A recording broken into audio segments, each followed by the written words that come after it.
I'm not sure how well this will be visible, but basically the question is looking at a chocolate chip bag filling machine, and it's set for 411 grams per bag. And the alternative hypothesis is that the machine is underfilling the bags so that the actual average per bag would be less than that 411. So we have a 26 bag sample with an average of 406 grams and a variance of 225. We can immediately convert that to a standard deviation, a sample standard deviation of 15, because that would be the square root of 225. We're going to assume the population is normally distributed, which means now we have grounds for a t-test. We do not have sigma. We don't have the population standard deviation, but we do have sample standard deviation, and we're assuming that the population is normally distributed. We're going to use a level of significance of 0.02.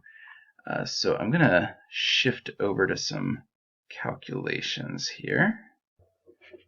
Okay, so I've already set up the equation, I've plugged in the numbers, and I've got my t-test statistic. One thing I want to do here before finding the p-value, which is what this question is asking, is take a look at what's going on here. So we have our distribution, and this is 411 is our average. We are over here somewhere at 406, and what we really want to know in terms of the p-value, this is a left-tailed test, a left-tailed alternative hypothesis, which means we're only going to be looking at this portion of the distribution. So this right here is our p-value. Now there's a couple ways to get that. First of all, we want to get this no matter what, the t statistic. But how do we convert that to a p-value? Well, we really have two options. There is no formula. Let me make that clear, that even no matter how good at math you are, it's actually an unsolvable math problem. But we can get it through technology in two ways. One, we can use a chart. So we'll take a look at that first. And two, we can use technology. If we use a chart, we're going to get a p-value range because it won't give us any close to exact number. The technology will. So either way is fine. Let's first take a look at the chart. So again, we have a negative 1.70, and it's important to know our degrees of freedom too. So our sample size is 26. The degrees of freedom would be one less than that at 25. So let's take a peek. Okay, I'm going to the frequently asked question page and going to our statistical tables.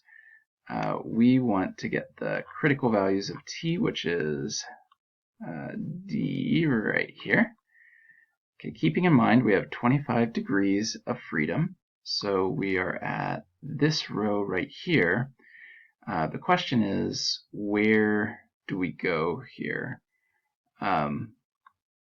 So our value is, let me see what that was again, 1.70. So notice that puts us in between here and here for a one tail. Again, we're looking at a one tail test. It's a left tail. They want to specifically know if we're underfilling the bags, not just if it's different than whatever the claim was. So we're between these two columns, and we're in one tail, which gives us a p-value range between 0.05 and 0.10. So if we write that, we'd say that 0.05 is equal to p. And I think you could use less thans here also. Typically, we don't care too much about the exact border values, but we can get a more exact answer too, instead of just using a chart. Let me show you in Excel.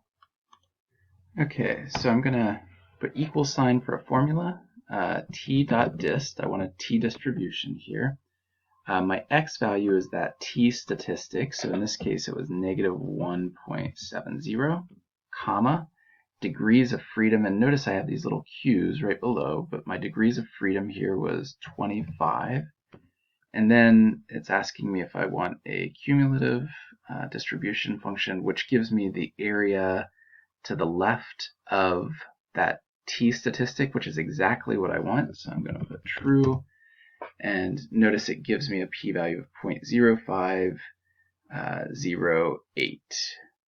So put that. So a more specific value would be p, and it's still an approximate. I should put that 0.0508. And do note that that p-value is within that range. And if you look closely in the table, you'll see that that p we were looking up, that the 0.05 column was much closer to what we had than what the 0.10 was. So either way would be a fully correct answer. In practice, obviously, this is a little nicer because it's a little more specific, and it's honestly easier to get in Excel also. And you can use Excel on the exams.